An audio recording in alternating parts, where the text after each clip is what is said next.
ನೋಡ್ತಾ ಇದ್ರ ವಿವಿಸಿ ನ್ಯೂಸ್ ಬೀಟ್ಗೆ ಸ್ವಾಗತ. ನಾನು ಸ್ವಾಗತ. ಮೊದಲಿಗೆ ಹೆಡ್ಲೈನ್ಸ್. ಹಾಸನದಲ್ಲಿ ಎಸ್ಐಆರ್ ಪ್ರಕ್ರಿಯೆ ಪ್ರಾರಂಭ. ಜಿಲ್ಲಾಡಳಿತದಿಂದ ವದಂತಿಗಳಿಗೆ ತೆರೆ. ಲೇಖಕಿ ಬಾನು ಮಷ್ತಾಕ್ ಅವರಿಂದ ಚಾಲನೆ. ಮತದಾರರ ಪಟ್ಟಿ ಪರಿಷ್ಕರಣೆ. ಎನ್ಯುಮರೇಷನ್ ಅರ್ಜಿ ಭರ್ತಿಯನ್ನ ಮಾಡಿ ಮತದಾನದ ಹಕ್ಕು ಉಳಿಸಿಕೊಳ್ಳಿ. ಸಿಎಂ ಡಿಕೆ ಶಿವಕುಮಾರ್ ಕರೆ. ಬೇಲೂರು ರಾಜಕೀಯದಲ್ಲಿ ಸಂಚಲನ. ಅಡ್ಡ ಮತದಾನ ಆರೋಪ. ಚನ್ನಕೇಶವ ಸನ್ನಿಧಾನದಲ್ಲಿ ಆಣೆ ಮಾಡಿ ಧರ್ಮಸ್ಥಳಕ್ಕೆ ಹೊರಟ ಶಾಸಕ ಎಚ್ ಕೆ ಸುರೇಶ್.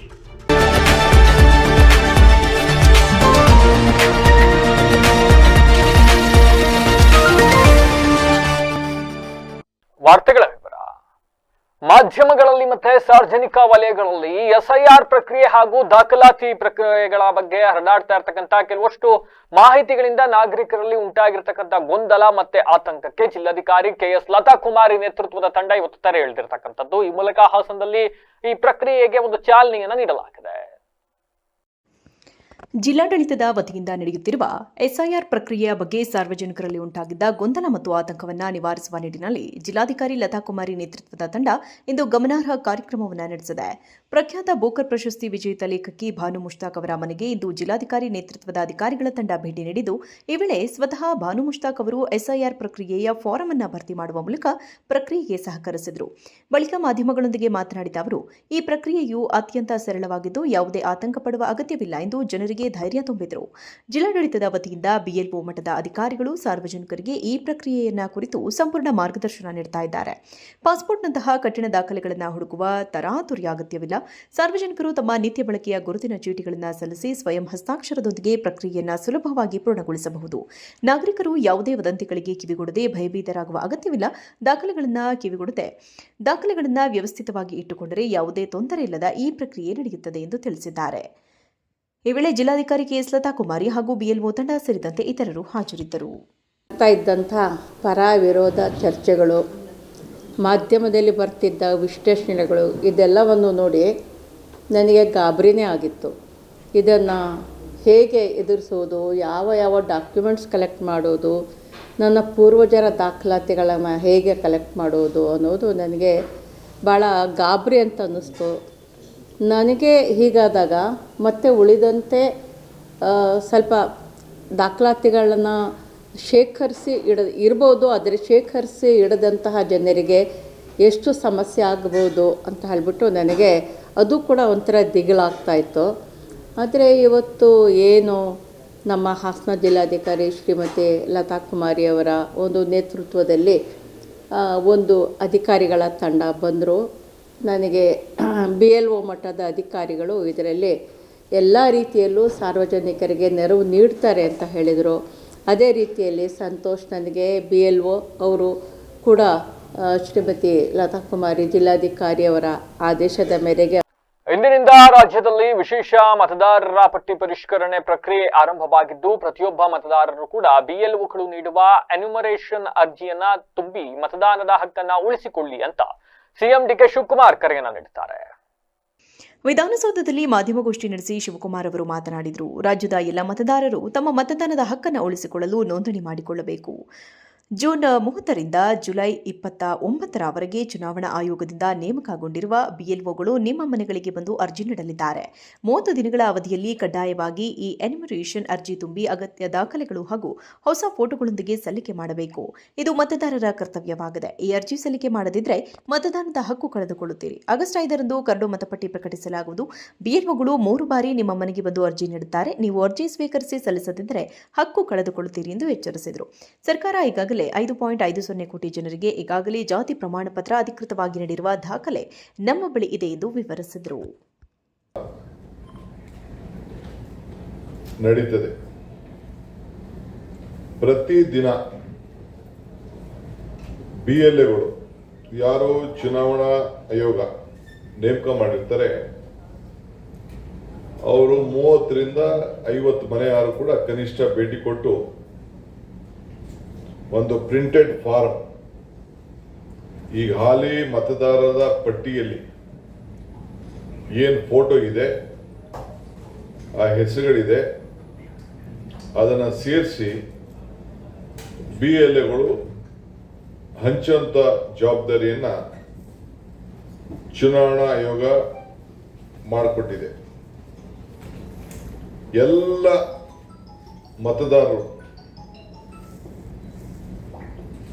ಮತದಾರರಿಗೆ ನನ್ನ ಮನವಿ ಏನಂದ್ರೆ, ನಿಮ್ಮ ಮತದ ಹಕ್ಕು, ನಿಮ್ಮ ಬದುಕಿನ ಹಕ್ಕನ್ನು ನೀವು ಉಳಿಸ್ಕೊಳ್ಬೇಕು.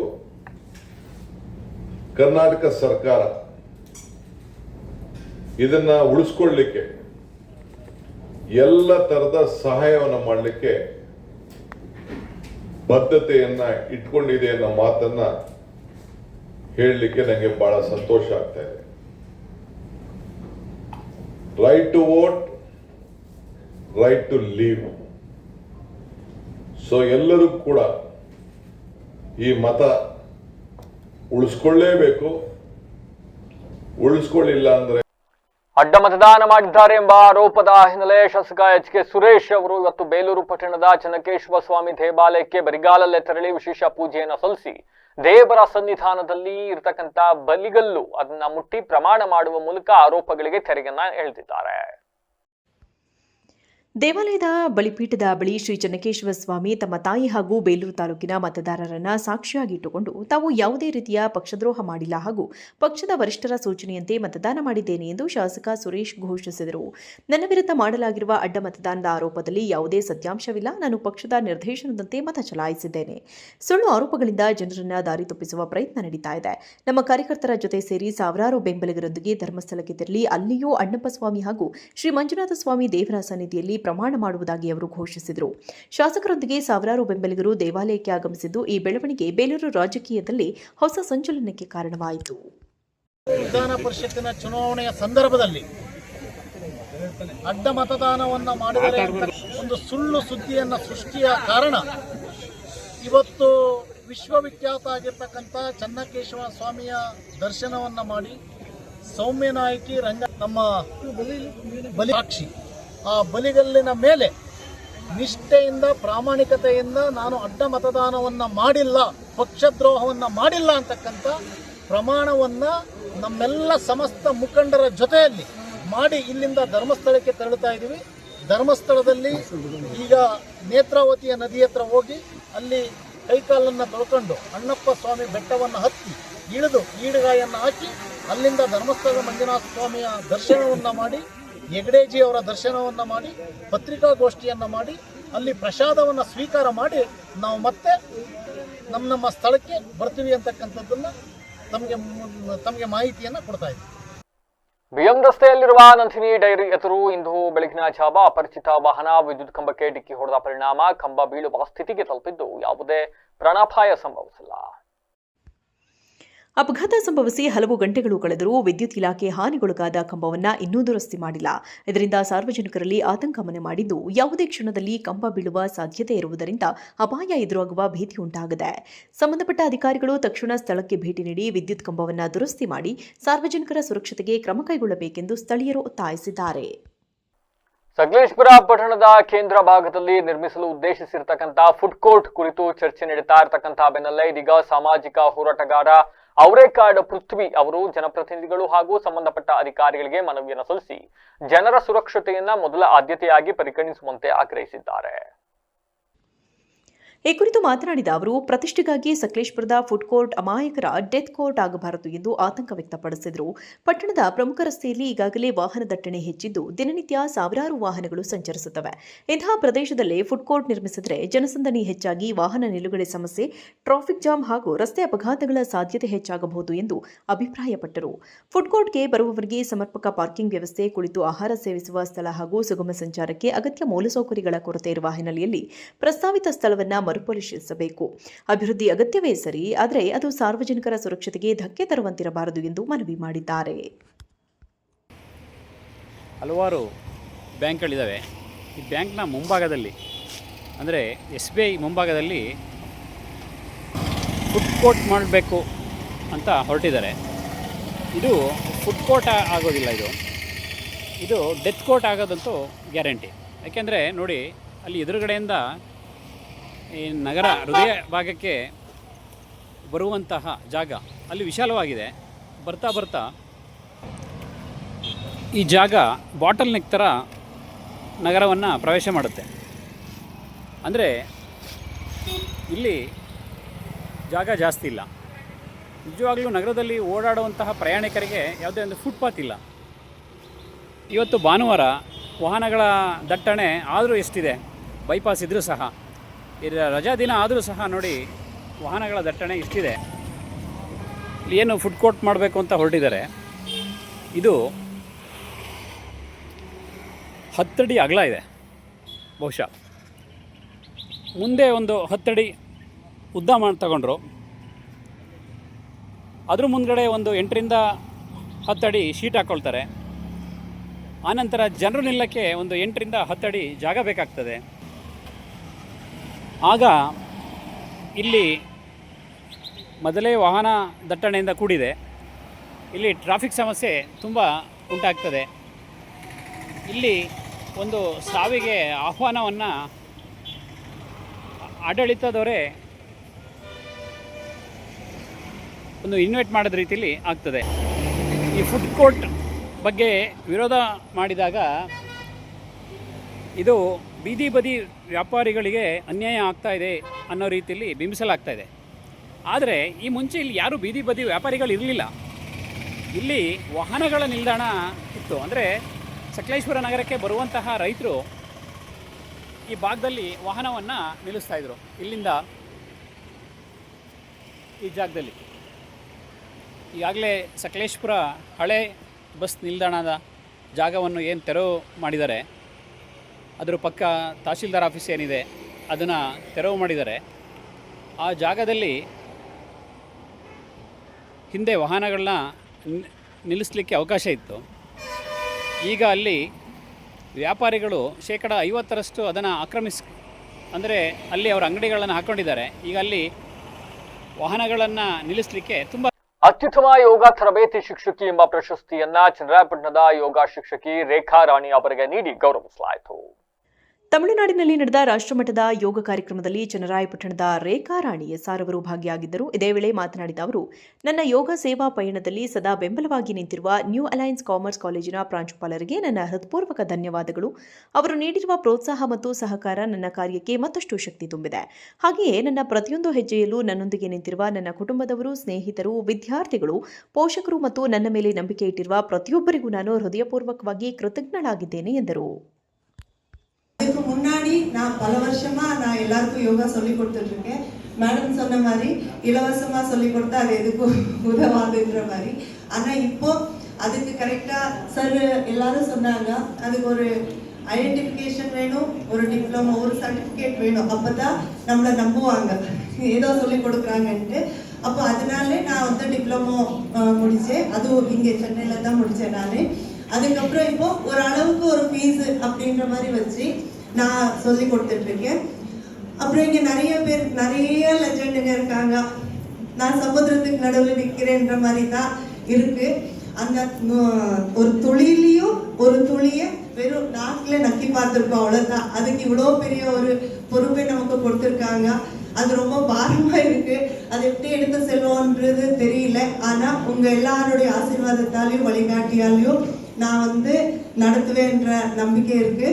இங்கே நம்ம ஊர் பக்கம் எல்லாம் எப்படின்னா யோகான்னா காம்படிஷன், யோகான்னா வெயிட் லாஸ், அவ்வளோதான் இருக்கு. அது தாண்டி நான் வந்து அந்த மாதிரி எல்லாம் இருக்கக்கூடாது.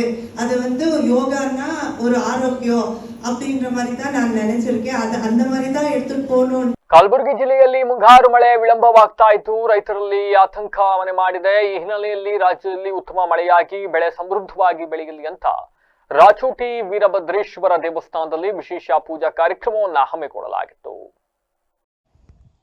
ಕಲಬುರಗಿ ನಗರದ ಮುಕ್ತಾಂಪುರ್ ಬಡಾವಣೆಯಲ್ಲಿರುವ ಐತಿಹಾಸಿಕ ದೇವಾಲಯದಲ್ಲಿ ಈ ಕಾರ್ಯಕ್ರಮ ನಡೆಯಿತು. ಜಿಲ್ಲಾ ವೀರಶೈವ ಜಂಗಮ ಅರ್ಚಕರ ಸಂಘದ ನೇತೃತ್ವದಲ್ಲಿ ನಡೆದ ಈ ವಿಶೇಷ ಕಾರ್ಯಕ್ರಮದಲ್ಲಿ ದೇವರಿಗೆ ರುದ್ರಾಭಿಷೇಕವನ್ನು ನೆರವೇರಿಸಲಾಯಿತು.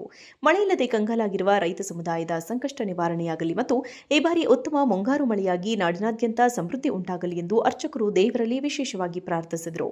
ಕಲಬುರಗಿ ಜಿಲ್ಲೆಯಾದ್ಯಂತ ರೈತರು ಮುಂಗಾರು ಮಳೆಗಾಗಿ ಎದುರು ನೋಡ್ತಾ ಇದ್ದಾರೆ. ಬಿತ್ತನೆ ಕಾರ್ಯಕ್ಕೆ ಮಳೆಯೇ ಆಧಾರವಾಗಿದ್ದು ಮಳೆ ಕೈಕೊಟ್ಟಿರುವ ಕಾರಣ ರೈತರು ಚಿಂತಾಕ್ರಾಂತರಾಗಿದ್ದಾರೆ. ಹೇಳಿದ್ದಾರೆ. ರೈತರ ಈ ಸಂಕಷ್ಟವನ್ನು ಗಮನದಲ್ಲಿಟ್ಟುಕೊಂಡು ಲೋಕ ಕಲ್ಯಾಣಕ್ಕಾಗಿ ದೇವಸ್ಥಾನದಲ್ಲಿ ಈ ವಿಶೇಷ ಧಾರ್ಮಿಕ ಕಾರ್ಯಕ್ರಮ ಆಯೋಜಿಸಲಾಗಿತ್ತು. ಭಕ್ತರು ಮತ್ತು ಅರ್ಚಕರು ಹೆಚ್ಚಿನ ಸಂಖ್ಯೆಯಲ್ಲಿ ಪಾಲ್ಗೊಂಡು ಮಳೆಗಾಗಿ ದೇವರಲ್ಲಿ ಮೊರೆಯಿಟ್ಟ ದೃಶ್ಯ ಕಂಡುಬಂದಿತು. ಚಿಕ್ಕಮಗಳೂರು ಜಿಲ್ಲೆಯ ಪವಿತ್ರ ಕ್ಷೇತ್ರವೆಂದು ಪರಿಗಣಿಸಲ್ಪಡ್ತಕ್ಕಂಥ ಚಂದ್ರಾರೋಣ ಪರ್ವತ ಪ್ರದೇಶದ ದತ್ತಪೀಠ ಮಾಣಿಕ್ಯದಾರ ವ್ಯಾಪ್ತಿಯಲ್ಲಿ ಅನಧಿಕೃತ ಧಾರ್ಮಿಕ ಚಟುವಟಿಕೆಗಳು ನಡೀತಾ ಇದ್ದಾವೆ ಅಂತ ಆರೋಪಿಸಲಾಗಿದೆ. ಇನ್ನು ಅವುಗಳನ್ನ ತಕ್ಷಣ ತಡೆಗಟ್ಟುವಂತೆ ಆಗ್ರಹಿಸಿ ಹಿಂದೂ ಹಿತರಕ್ಷಣಾ ವೇದಿಕೆ ಕಾರ್ಯಕರ್ತರು ಪ್ರತಿಭಟನೆಯನ್ನು ನಡೆಸಿದ್ದಾರೆ. ವೇದಿಕೆಯ ಕಾರ್ಯಕರ್ತರ ಪ್ರಕಾರ ದತ್ತಪೀಠದಿಂದ ಮಾಣಿಕ್ಯದಾರಕ್ಕೆ ತೆರಳುವ ರಸ್ತೆಯ ಬಲಭಾಗದ ಒಂಟಿ ಮರದ ಬಳಿ ಹಾಗೂ ಕೆರೆಯ ಎದುರಿನ ಭಾಗದಲ್ಲಿ ಗೋರಿಗಳ ನಿರ್ಮಾಣ, ಹಸಿರು ಚಾದರ ಹೊದಿಸುವುದು ಹಾಗೂ ಹೊಸ ಧಾರ್ಮಿಕ ಆಚರಣೆಗಳಿಗೆ ಸಂಬಂಧಿಸಿದ ಚಟುವಟಿಕೆಗಳು ನಡೆಯುತ್ತಿವೆ ಎಂದು ಆರೋಪಿಸಿದರು. ಇಂತಹ ಬೆಳವಣಿಗೆಗಳು ಪ್ರದೇಶದ ಐತಿಹಾಸಿಕ, ಧಾರ್ಮಿಕ ಮತ್ತು ಪರಿಸರದ ಸ್ವರೂಪಕ್ಕೆ ಧಕ್ಕೆ ಉಂಟು ಮಾಡುವ ಸಾಧ್ಯತೆ ಇದೆ ಎಂದು ಆತಂಕ ವ್ಯಕ್ತಪಡಿಸಿದರು. ಈ ಕುರಿತು ಮಾತನಾಡಿದ ಹಿಂದೂ ಹಿತರಕ್ಷಣಾ ವೇದಿಕೆಯ ಸಕಲೇಶಪುರ ತಾಲೂಕು ಸಂಚಾಲಕರು, ದತ್ತಪೀಠದಂತಹ ಸೂಕ್ಷ್ಮ ಮತ್ತು ಐತಿಹಾಸಿಕ ಧಾರ್ಮಿಕ ಕ್ಷೇತ್ರದಲ್ಲಿ ಯಾವುದೇ ಹೊಸ ಧಾರ್ಮಿಕ ಆಚರಣೆಗಳು ಅಥವಾ ಅನಧಿಕೃತ ನಿರ್ಮಾಣಗಳಿಗೆ ಅವಕಾಶ ನೀಡಬಾರದು. ನ್ಯಾಯಾಲಯದ ಆದೇಶಗಳನ್ನು ಕಟ್ಟುನಿಟ್ಟಾಗಿ ಜಾರಿಗೊಳಿಸಿ ಯಾವುದೇ ಉಲ್ಲಂಘನೆ ಕಂಡುಬಂದರೆ ಸಂಬಂಧಪಟ್ಟವರ ವಿರುದ್ಧ ಕಾನೂನು ಕ್ರಮ ಕೈಗೊಳ್ಳಬೇಕು ಎಂದು ಒತ್ತಾಯಿಸಿದರು. ಪವಿತ್ರವಾದಂತಹ ದತ್ತಪೀಠದಲ್ಲಿ ಇರತಕ್ಕಂಥ ಚಂದ್ರದ್ರೋಣ ಪರ್ವತದಲ್ಲಿ ಈಗಾಗಲೇ ಕಳೆದ ಹಲವಾರು ವರ್ಷಗಳಿಂದ ನಿರಂತರವಾದಂತಹ ಏನು ಇಲ್ಲಿ ಹಸಿರೀಕರಣ ಮಾಡಬೇಕು ಅಂತ ಹೇಳ್ತಕ್ಕಂಥ ಏನೇನು ಷಡ್ಯಂತ್ರ ಇದೆ, ಆ ಷಡ್ಯಂತ್ರದಲ್ಲಿ ಈಗ ಮಾಣಿಕ್ಯದಾರವು ಒಂದಾಗಿದೆ. ಮಾಣಿಕ್ಯದಾರ ಅಂತ ಕೇಳಿದ್ರೆ ಅದು ಆಯುರ್ವೇದದ ಔಷಧಿಯ ಗಿಡಮೂಲಿಕೆಗಳು ಇರತಕ್ಕಂತಹ ನೀರು ಬಿದ್ದಂಥ ಸಂದರ್ಭದಲ್ಲಿ ಚರ್ಮರೋಗ ಹೋಗುತ್ತೆ ಅಂತ ಹೇಳ್ತಕ್ಕಂಥದ್ದು ಒಂದು ಪ್ರತೀತಿ ಇದೆ. ಆದರೆ ಅಲ್ಲಿಯೂ ಸಹ ಇವತ್ತು ಗೋರಿಯನ್ನು ಮಾಡುವಂಥದ್ದು, ಆ ಗೋರಿಗಳ ಮೇಲೆ ಹಸಿರು ಚಾದರನ್ನು ಹಾಕಿ ಅಲ್ಲೂ ಸಹ ಈ ಗೋರಿಗಳಿದೆ ಅಂತ ಹೇಳ್ತಕ್ಕಂಥದ್ದು ಮಾಡ್ತಿರ್ತಕ್ಕಂಥದ್ದು ಅಕ್ಷದ ಖಂಡನೀಯ ವಿಚಾರ. ಹಾಗಾಗಿ ಇದ್ರ ಬಗ್ಗೆ ಏನು GPR ತಂತ್ರಜ್ಞಾನದಲ್ಲಿ ಅಲ್ಲಿ ಏನು ಗೋರಿಯನ್ನು ಮಾಡಿದಾರೆ ಅಂತ ಹೇಳಿ ಏನು ಉತ್ಖನನ ಮಾಡಬೇಕು ಅಂತ ಹೇಳಿ ಈಗಾಗಲೇ ಮನವಿಯನ್ನು ಕೊಡ್ತಾ ಇದೀವಿ. ಅದೇ ರೀತಿಯಲ್ಲಿ ಮಾಣಿಕ್ಯದಾರಕ್ಕೆ ಹೋಗುವಂತ ಮತದಾರರ ಪಟ್ಟಿಯನ್ನ ಪರಿಷ್ಕರಿಸುವ ಮತ್ತೆ ಮಾಹಿತಿ ಸಂಗ್ರಹಿಸುವ ಪ್ರಕ್ರಿಯೆ ರಾಜ್ಯಾದ್ಯಂತ ಪ್ರಾರಂಭವಾಗಿತ್ತು. ಬೆಂಗಳೂರಲ್ಲೂ ಕೂಡ ಇದರ ಭಾಗವಾಗಿ ಮತಗಟ್ಟೆ ಮಟ್ಟದ ಅಧಿಕಾರಿಗಳು ಮನೆ ಮನೆಗೆ ಭೇಟಿಯನ್ನು ನೀಡಿ ಗಣತಿಯನ್ನು ನಡೆಸ್ತಾ ಇದ್ದಾರೆ. ಈ ಮಹತ್ವದ ಅಭಿಯಾನದಡಿ ಬೆಂಗಳೂರು ಉತ್ತರ ನಗರ ಪಾಲಿಕೆಯ ಸಿಬ್ಬಂದಿಗಳು ಹಾಗೂ ಸ್ಥಳೀಯ BLOಗಳು ಕರ್ನಾಟಕ ರಾಜ್ಯದ ಮುಖ್ಯ ಚುನಾವಣಾಧಿಕಾರಿಗಳಾದ ಶ್ರೀ ಅನ್ಬುಕುಮಾರ್ ವಿ ಅವರ ನಿವಾಸಕ್ಕೆ ಭೇಟಿ ನೀಡಿದರು. ಅಧಿಕಾರಿಗಳು ಮತದಾರರ ಪಟ್ಟಿ ಪರಿಷ್ಕರಣೆಗೆ ಸಂಬಂಧಿಸಿದ ಅಗತ್ಯ ದಾಖಲೆಗಳು ಮತ್ತು ಗಣತಿ ನಮೂನೆಗಳನ್ನು ವಿತರಿಸಿ ಮಾಹಿತಿ ಸಂಗ್ರಹಿಸಿದರು. ನಾನು ಕರ್ನಾಟಕದ ಎಲ್ಲ ಮತದಾರರಿಗೆ ವಿನಂತಿ ಮಾಡ್ತೀನಿ, ಇವತ್ತಿನಿಂದ 29 ಜುಲೈ ಒಳಗಾಗಿ ನಮ್ಮ ಮನೆಗೆ BLOಗಳು ಬಂದು ಎನ್ಯುಮರೇಷನ್ ಫಾರ್ಮನ್ನು ಖಂಡಿತವಾಗಿ ವಿತರಣೆ ಮಾಡ್ತಾರೆ. ದಯವಿಟ್ಟು ಅವ್ರು BLOಗಳಿಂದ ಫಾರ್ಮನ್ನು ತೊಗೊಂಡು ಫೋಟೋ, ಹಳೆಯ ಫೋಟೋ ಇದ್ದಲ್ಲಿ ದಯವಿಟ್ಟು ಹೊಸ ಫೋಟೋವನ್ನು ಹಾಕಿ ತಮ್ಮದು ಮಾಹಿತಿಯನ್ನು ಫಿಲ್ಅಪ್ ಮಾಡಿ ಸಹಿ ಮಾಡಿ ಕಡ್ಡಾಯವಾಗಿ BLOಗೆ ವಾಪಸ್ ಕೊಡಿ ಫಾರ್ಮ್ಸ್ ಎಂದು ನಾನು ತಮ್ಮೆಲ್ಲರಿಗೂ ವಿನಂತಿ ಮಾಡ್ತೀನಿ. ಧನ್ಯವಾದ ಸರ್. ಈಗ ಫೋಟೋ ಕಡ್ಡಾಯನಾ ಸರ್? ಫೋಟೋ ಕಡ್ಡಾಯನಾ ಕಡ್ಡಾಯವಲ್ಲ ಎಂದು ನಾವೆಲ್ಲರಿಗೂ ಹೇಳಿದ್ದೀವಿ. Not mandatory. ಆದರೆ ಫೋಟೋ ಹಳೆಯದಿದ್ರೆ ದಯವಿಟ್ಟು ಹೊಸ ಫೋಟೋ ಹಾಕಬೇಕು. ಯಾಕೆಂದ್ರೆ ಈ ನಾವು ಎಕ್ಸಸೈಸ್ ಮಾಡೋದೇ ಫೋಟೋ ಎಲೆಕ್ಟ್ರಾನ್ ರೋಲ್ ಚೆನ್ನಾಗಿದೆ, ನಮ್ಮ ವೋಟರ್ ಲಿಸ್ಟ್ ಕ್ಲಿಯರ್ ಆಗಿ ಕಾಣಬೇಕು ಎಂಬುದಕ್ಕೋಸ್ಕರ. ಸೊ ಹಲವಾರು ಸಂದರ್ಭಗಳಲ್ಲಿ ಕೆಲವು ತುಂಬ ಹಳೆಯ ಫೋಟೋ ಅಥವಾ ಶಾಲೆ ಫೋಟೋ ಎಲ್ಲ ಇರ್ತದೆ. ಅಂತಂದ್ರೆ ದಯವಿಟ್ಟು ಹೊಸ ಫೋಟೋ ಹಾಕಿ. ಅಕಸ್ಮಾತ್ ನಮ್ಮ ಹತ್ರ ಫೋಟೋ ಇಲ್ಲ ಅಂದ್ರೆ ತಾವು BLOಗೆ ಹೇಳಿದ್ರೆ ದೇಶದಲ್ಲಿ ಕೋಮು ದ್ವೇಷ ಹರಡ್ತಾ ಇದ್ದು ಸಮಾಜದ ಶಾಂತಿ ಹಾಗೂ ಏಕತೆಗೆ ಭಂಗ ತರಲಾಗ್ತಾ ಇರತಕ್ಕಂತ RSS ಸಂಘಟನೆಯನ್ನ ನಿಷೇಧಿಸಬೇಕು ಅಂತ ಒತ್ತಾಯಿಸಿ ರಾಜ್ಯ ದಲಿತ ಸಂಘರ್ಷ ಸಮಿತಿ ವತಿಯಿಂದ ಕಲಬುರಗಿ ನಗರದಲ್ಲಿ ಬೃಹತ್ ಧರಣಿ ಸತ್ಯಾಗ್ರಹವನ್ನು ನಡೆಸಲಾಗಿದೆ. ಧರಣಿಯನ್ನುದ್ದೇಶಿಸಿ ಮಾತನಾಡಿದ ಸಮಿತಿಯ ಮುಖಂಡರಾದ ಮರಿಯಪ್ಪ ಹಳ್ಳಿ, RSS ಸಂಘಟನೆಯ ವಿರುದ್ಧ ಗಂಭೀರ ಆರೋಪಗಳನ್ನು ಮಾಡಿದ್ರು. RSS ದೇಶದಲ್ಲಿ ಕೋಮು ದ್ವೇಷವನ್ನು ಹರಡುತ್ತಿದ್ದು ಹಿಂಸಾತ್ಮಕ ಚಟುವಟಿಕೆಗಳಲ್ಲಿ ತೊಡಗಿಸಿಕೊಂಡಿದೆ ಎಂದು ದೂರಿದರು. ಸಂಘಟನೆಯ ಕಾರ್ಯವೈಖರಿಯು ದೇಶದ ಶಾಂತಿ ಮತ್ತು ಏಕತೆಗೆ ಮಾರಕವಾಗಿದೆ ಎಂದು ಆಕ್ರೋಶ ವ್ಯಕ್ತಪಡಿಸಿದರು. ಬಿಜೆಪಿ ಮತ್ತು RSS ಸೇರಿಕೊಂಡು ಯುವ ಪೀಳಿಗೆಯಲ್ಲಿ ಅಸತ್ಯಗಳನ್ನು ಬಿತ್ತುತ್ತಿವೆ. ಸಂಸ್ಕೃತಿಯ ಹೆಸರಿನಲ್ಲಿ ಜನವಿರೋಧಿ ಮೌಲ್ಯಗಳನ್ನು ಪ್ರತಿಪಾದಿಸುತ್ತಾ ಸಮಾಜವನ್ನು ಧರ್ಮದ ಆಧಾರದ ಮೇಲೆ ವಿಭಜನೆ ಮಾಡುತ್ತಿವೆ ಎಂದು ಆರೋಪಿಸಿದರು. RSS ಸಂಘಟನೆಯನ್ನ ಕೇವಲ ಕಾನೂನಿನ ಚೌಕಟ್ಟಿನಲ್ಲಿ ನೋಂದಾಯಿಸುವುದಷ್ಟೇ ಅಲ್ಲದೆ ಅದರ ನಿಜರೂಪವನ್ನು ಜನತೆಯ ಮುಂದಿಟ್ಟು ಕಠಿಣ ಕ್ರಮ ಕೈಗೊಳ್ಳಬೇಕೆಂದು ಒತ್ತಾಯಿಸಿದರು. ಆ ಕಾರಣಕ್ಕಾಗಿ ಇವತ್ತು ಗೃಹ ಮಂತ್ರಿ ಆಗಿರ್ತಕ್ಕಂಥ ಪ್ರಿಯಾಂಕ್ ಖರ್ಗೆ ಅವರನ್ನು ಇವತ್ತು ದಲಿತ ಸಂಘರ್ಷ ಸಮಿತಿ ಗುಲ್ಬರ್ಗ ಜಿಲ್ಲೆಯಿಂದ ಅವರನ್ನು ನಾವು ಇವತ್ತು ಈ ಜಿಲ್ಲೆಯಲ್ಲಿ ಅರ್ಜುನ್ ಭದ್ರೆ, ಮಲ್ಲಿಕಾರ್ಜುನ ಕ್ರಾಂತಿ ಸೇರಿ ಇವತ್ತು ಗುಲ್ಬರ್ಗ ಜಿಲ್ಲೆಯಿಂದ ಮಾಡಿರ್ತಕ್ಕಂಥ ಈ ಹೋರಾಟ ಪ್ರತಿ ಜಿಲ್ಲೆಯಲ್ಲಿಯೂ ಇದು ಪ್ರಾರಂಭ ಆಗ್ತದೆ ಅಂತಕ್ಕಂಥದ್ದು ಸರ್ಕಾರಕ್ಕೆ, ಕೇಂದ್ರ ಸರ್ಕಾರಕ್ಕೆ ಎಚ್ಚರಿಕೆ ಕೊಡುತ್ತಾ ನಾನು ಇವತ್ತು ಮತದಾರರ ಪಟ್ಟಿ ಪರಿಷ್ಕರಣೆ ಪ್ರಕ್ರಿಯೆ ಮತ್ತು ರಾಮ ಮಂದಿರ ನಿರ್ಮಾಣದ ದೇಣಿಗೆಯಲ್ಲಿ ನಡೆದಿರ್ತಕ್ಕಂಥ ಅಕ್ರಮಗಳ ಕುರಿತು, ಆರೋಪಗಳ ಕುರಿತು ಇದೀಗ ಗೃಹ ಸಚಿವ ಪ್ರಿಯಾಂಕ್ ಖರ್ಗೆ ಬಿಜೆಪಿ ವಿರುದ್ಧ ತೀವ್ರ ವಾಗ್ದಾಳಿಯನ್ನು ನಡೆಸಿದ್ದಾರೆ. ಮತದಾರರ ಪಟ್ಟಿ ಪರಿಷ್ಕರಣೆ ಇಂದಿನಿಂದ ಆರಂಭವಾಗುತ್ತಿರುವ ಹಿನ್ನೆಲೆಯಲ್ಲಿ ಮಾತನಾಡಿದ ಸಚಿವ ಪ್ರಿಯಾಂಕ್ ಖರ್ಗೆ, ನಾವು ಎಸ್ಐಆರ್ಗೆ ವಿರೋಧ ವ್ಯಕ್ತಪಡಿಸಿಲ್ಲ, ಆದರೆ ಅದು ಪಾರದರ್ಶಕವಾಗಿರಬೇಕು. ರಾಜ್ಯ ಸರ್ಕಾರ ತೆಗೆದುಕೊಂಡಿರುವ ಕ್ಯಾಬಿನೆಟ್ ನಿರ್ಧಾರ ಮತ್ತು ಕೇಳಿರುವ ಪ್ರಶ್ನೆಗಳನ್ನು ಕೇಂದ್ರ ಚುನಾವಣಾ ಆಯೋಗಕ್ಕೆ ಕಳುಹಿಸಲಾಗಿದೆ. ಇದಕ್ಕೆ ಸೌಜನ್ಯಕ್ಕಾದರೂ ಆಯೋಗ ಉತ್ತರ ನೀಡಬೇಕಿತ್ತು. ಸರ್ಕಾರ ಕೇಳಿರುವ 12 ಪ್ರಶ್ನೆಗಳಿಗೆ ಸಮರ್ಪಕ ಉತ್ತರ ನೀಡುವವರೆಗೆ ಎಸ್ಐಆರ್ ಪ್ರಕ್ರಿಯೆ ಮುಂದುವರಿಸುವ ಕುರಿತು ಕಾನೂನಾತ್ಮಕವಾಗಿ ಪರಿಶೀಲನೆ ನಡೆಸಲಾಗುವುದು. ನಮ್ಮ ಉದ್ದೇಶ ಹೈಜಿನಿಕ್ ವೋಟರ್ ಲಿಸ್ಟ್ ಪಡೆಯುವುದಾಗಿದೆ. ಯಾವುದೇ ಅರ್ಹ ವ್ಯಕ್ತಿ ಮತದಾರರ ಪಟ್ಟಿಯಿಂದ ಹೊರಗುಳಿಯಬಾರದು, ಅನರ್ಹರು ಸೇರ್ಪಡೆಯಾಗಬಾರದು ಎಂಬುದು ನಮ್ಮ ಕಳಕಳಿ ಎಂದು ಅವರು ತಿಳಿಸಿದರು. SIR ಮಾಡಬೇಡಿ ಅಂತ ಹೇಳ್ತಾ ಇಲ್ಲ. Voter roll revision is compulsory and it is the right of the election commission. ಆಮೇಲೆ ಅದಕ್ಕಿಂತ ಮುಖ್ಯವಾಗಿ ಒಂದು ಉತ್ತಮವಾದಂಥ ಮತ್ತು ಹೈಜಿನಿಕ್ ವೋಟರ್ ಲಿಸ್ಟ್ ಕೊಡೋದು ಅವ್ರ ಜವಾಬ್ದಾರಿ. ಆದರೆ ತಮಿಳ್ನಾಡು ಇರ್ಬೋದು, ಕೇರಳ ಇರ್ಬೋದು, ವೆಸ್ಟ್ ಬೆಂಗಾಲಲ್ಲಿ ಇರ್ಬೋದು, ಯಾವ ರೀತಿ SIR ನಡೆದಿದೆ ಅಂದರೆ ಬಡವರಿಗೆ ಅವರ ಹಕ್ಕಿಂದ ವಂಚನೆ ಮಾಡುವಂಥ ರೀತಿಯಲ್ಲಿ ನಡೆದಿದೆ. ಸೊ ಆದ್ದರಿಂದ ನೀವು SIR ಪ್ರಾರಂಭ ಮಾಡೋದಕ್ಕಿಂತ ಮುಂಚೆ ನಮ್ಮ ಪ್ರಶ್ನೆಗಳಿಗೆ ಉತ್ತರ ಕೊಡಿ ಅಂತ ಕೇಳಿರೋದು. ಆದರೆ ಇನ್ನೂ ಯಾವುದೂ ಉತ್ತರ ಬಂದಿಲ್ಲ. ಇವತ್ತು ನೋಡೋಣ ಏನು ಮಾಡ್ಬೋದು ಅಂತ ಮಾನ್ಯ ಮುಖ್ಯಮಂತ್ರಿಗಳಿಗೆ ಕೇಳಿ ನಾವು ಮುಂದಿನ ಕ್ರಮವನ್ನು ನಾವು ತಗೋತೀವಿ. ಏನಾದರೂ ಹೋರಾಟ ಇರುತ್ತೆ ಸರ್ ವಿರುದ್ಧ? ನೋಡಿ, ಪಕ್ಷಕ್ಕಿಂತ ಫಸ್ಟು ನಾವು ಜಾಗೃತಿ ಅಭಿಯಾನವನ್ನು ನಡೆಸಬೇಕು, ಅದನ್ನು ನಾವು ಮಾಡ್ತಾ ಇದ್ದೀವಿ. ಆದರೆ ಕಾನೂನಾತ್ಮಕವಾಗೂ ಕೂಡ ಇದನ್ನು ರಾಜ್ಯಾದ್ಯಂತ ಮತದಾರರ ಪಟ್ಟಿ ವಿಶೇಷ ಸಮಗ್ರ ಪರಿಷ್ಕರಣೆ ಪ್ರಕ್ರಿಯೆ ಇಂದಿನಿಂದ ಅಧಿಕೃತವಾಗಿ ಆರಂಭವಾಗಿದೆ. ಅಂತೆಯೇ ಕಲಬುರಗಿಯಲ್ಲೂ ಕೂಡ ಜಿಲ್ಲಾಧಿಕಾರಿ ಇಕ್ರಮ್ ಶರೀಫ್ ಅವರು ನಗರದ ನ್ಯೂ ರಾಘವೇಂದ್ರ ನಗರ ಕಾಲೋನಿಯ ನಿವಾಸಿ ಚಂದ್ರಶೇಖರ್ ಶಿಲ್ಪಾ ಅವರ ಮನೆಗೆ ಭೇಟಿ ನೀಡುವ ಮೂಲಕ ಅಭಿಯಾನಕ್ಕೆ ಚಾಲನೆಯನ್ನು ನೀಡಿದ್ದಾರೆ. ಚಾಲನೆ ನೀಡಿದ ಬಳಿಕ ಮತದಾರರಿಗೆ ಎಸ್ಐಆರ್ ನಮೂನೆಗಳನ್ನು ವಿತರಿಸಿದ ಜಿಲ್ಲಾಧಿಕಾರಿಗಳು ಈ ಅಭಿಯಾನದ ಮಹತ್ವವನ್ನು ವಿವರಿಸಿದರು. ಜೂನ್ 30ರಿಂದ ಜುಲೈ 29ರವರೆಗೆ ಸುಮಾರು 1 ತಿಂಗಳ ಕಾಲ ಬಿಎಲ್ಒಗಳು ತಮ್ಮ ವ್ಯಾಪ್ತಿಯ ಪ್ರತಿ ಮನೆಗೂ ಭೇಟಿ ನೀಡಲಿದ್ದಾರೆ. ಕಲಬುರಗಿ ಜಿಲ್ಲೆಯಲ್ಲಿ ಒಟ್ಟು 2400 ಮತಗಟ್ಟೆಗಳಿದ್ದು ಪ್ರತಿಯೊಂದು ಬೂತ್ಗೆ ಸೂಕ್ತ ಸಂಖ್ಯೆಯಲ್ಲಿ ಬಿಎಲ್ಒಗಳನ್ನು ನಿಯೋಜಿಸಲಾಗಿದೆ. ಮನೆಗೆ ಬರುವ ಬಿಎಲ್ಒಗಳಿಗೆ ಸಾರ್ವಜನಿಕರು ಅಗತ್ಯ ಮಾಹಿತಿ ನೀಡಬೇಕು. ಪಡೆದ ಅರ್ಜಿಗಳನ್ನು ನಿಖರವಾಗಿ ಭರ್ತಿ ಮಾಡಿ ಅಧಿಕಾರಿಗಳಿಗೆ ಒದಗಿಸಬೇಕು. ಈ ಕುರಿತು ಮಾತನಾಡಿದ ಜಿಲ್ಲಾಧಿಕಾರಿ ಇಕ್ರಮ್ ಶರೀಫ್ ಅವರು, ಮತದಾರರ ಪಟ್ಟಿಯನ್ನು ದೋಷರಹಿತವಾಗಿ ಮತ್ತು ಪಾರದರ್ಶಕವಾಗಿ ಇಟ್ಟುಕೊಳ್ಳುವುದು ಈ ಅಭಿಯಾನದ ಮುಖ್ಯ ಉದ್ದೇಶವಾಗಿದೆ. ಅರ್ಹ ಮತದಾರರು ತಮ್ಮ ವಿವರಗಳನ್ನು ಪರಿಶೀಲಿಸಿಕೊಳ್ಳಲು ಮತ್ತು ತಿದ್ದುಪಡಿ ಮಾಡಲು ಈ ಅವಕಾಶವನ್ನು ಬಳಸಿಕೊಳ್ಳಬೇಕು. ಜಿಲ್ಲೆಯ ಎಲ್ಲಾ ನಾಗರಿಕರು ಬಿಎಲ್ಒಗಳೊಂದಿಗೆ ಸಹಕರಿಸಿ ಅಭಿಯಾನವನ್ನು ಯಶಸ್ವಿಗೊಳಿಸಬೇಕು ಎಂದು ಮನವಿ ಮಾಡಿದರು. ಬೆಳಿಗ್ಗೆ ನಾವು ನಮ್ಮ ಜಿಲ್ಲಾಡಳಿತದ ವತಿಯಿಂದ ಚಂದ್ರಶೇಖರ್ ಬೆಳಗ್ಗೆ ಶಿಲ್ಪಿ ಅವ್ರ ಮನೆಗೆ ಬಂದುಬಿಟ್ಟು ಅವ್ರಿಗೆ ಕೊಡುವ ಮೂಲಕ ಈ ಒಂದು ಪ್ರಕ್ರಿಯೆಗೆ ನಾವು ಚಾಲನೆ ಕೊಟ್ಟಿದ್ದೀವಿ. 2400 ಮತಗಟ್ಟೆಗಳು, ಪ್ರತಿಯೊಂದು ಮತಗಟ್ಟೆಗೂ ಸಹ ಒಬ್ಬರು BLO ಅಂತ ನೇಮಕ ಆಗಿರ್ತಾರೆ. ಸೊ ಎಲ್ಲ BLOಗಳಿಗೆ ಸತತವಾಗಿ 2 ಬಾರಿ ನಾವು ಆಗಲೇ ತರಬೇತಿಯನ್ನು ಕೊಟ್ಟಿದ್ದೀವಿ. ನಿನ್ನೆ ಎಲ್ಲ ಫಾರ್ಮ್ಸ್ಗಳನ್ನು ಅವರಿಗೆ ಕೈಯಲ್ಲಿ ತಲುಪಿಸಿದ್ದೀವಿ. ಸೊ ಇವತ್ತಿಂದ ಅವರ ಮತಗಟ್ಟೆ ವ್ಯಾಪ್ತಿಯಲ್ಲಿ ಇರ್ತಕ್ಕಂಥ ಪ್ರತಿಯೊಂದು ಮತದಾರರು ಯಾರ್ಯಾರಿದ್ದಾರೆ ವೋಟರ್ ಲಿಸ್ಟಲ್ಲಿ ಅವರಿಗೆ ಇವತ್ತಿನಿಂದ ಹೋಗಿ ಎನ್ಯುಮರೇಷನ್ ಫಾರ್ಮ್ ಕೊಡ್ತಾರೆ. ಎನ್ಯುಮರೇಷನ್ ಫಾರ್ಮ್ ಕೊಟ್ಟಾದಮೇಲೆ ಮೊಬೈಲ್ ಆ್ಯಪ್ ಇರುತ್ತೆ. ಮೊಬೈಲ್ ಆ್ಯಪಲ್ಲಿ ಅದನ್ನು ಸ್ಕ್ಯಾನ್ ಮಾಡಿ ಅಪ್ಡೇಟ್ ಮಾಡ್ಕೊಳ್ತಾರೆ. ಅವರಿಗೆ ವಿತರಿಸಿದ್ದೀವಿ. ಈಗ ಮತ್ತೊಮ್ಮೆ ಹೆಡ್ಲೈನ್ಸ್ ನೋಡ್ತಾ ಇದ್ರ ವಿವಿಸಿ ನ್ಯೂಸ್ ಬೀಟ್ಗೆ ಸ್ವಾಗತ. ನಾನು ಸ್ವಾಗತ. ಮೊದಲಿಗೆ ಹೆಡ್ಲೈನ್ಸ್. ಹಾಸನದಲ್ಲಿ SIR ಪ್ರಕ್ರಿಯೆ ಪ್ರಾರಂಭ. ಜಿಲ್ಲಾಡಳಿತದಿಂದ ವದಂತಿಗಳಿಗೆ ತೆರೆ. ಲೇಖಕಿ ಬಾನು ಮಷ್ತಾಕ್ ಅವರಿಂದ ಚಾಲನೆ. ಮತದಾರರ ಪಟ್ಟಿ ಪರಿಷ್ಕರಣೆ, ಎನ್ಯುಮರೇಷನ್ ಅರ್ಜಿ ಭರ್ತಿಯನ್ನ ಮಾಡಿ ಮತದಾನದ ಹಕ್ಕು ಉಳಿಸಿಕೊಳ್ಳಿ. ಸಿಎಂ ಡಿಕೆ ಶಿವಕುಮಾರ್ ಕರೆ. ಬೇಲೂರು ರಾಜಕೀಯದಲ್ಲಿ ಸಂಚಲನ. ಅಡ್ಡ ಮತದಾನ ಆರೋಪ. ಚೆನ್ನಕೇಶವ ಸನ್ನಿಧಾನದಲ್ಲಿ ಆಣೆ ಮಾಡಿ ಧರ್ಮಸ್ಥಳಕ್ಕೆ ಹೊರಟ ಶಾಸಕ HK ಸುರೇಶ್. ಇದಾಗಿ ಹೊತ್ತಿನ ವಿಶೇಷ. ನಿರಂತರ ಸುದ್ದಿಗಾಗಿ ನೋಡ್ತಾರೆ ವಿವಿಸಿ ಟಿವಿ, ಸತ್ಯದ ಕಡೆ ನಮ್ಮ ಕಡೆ.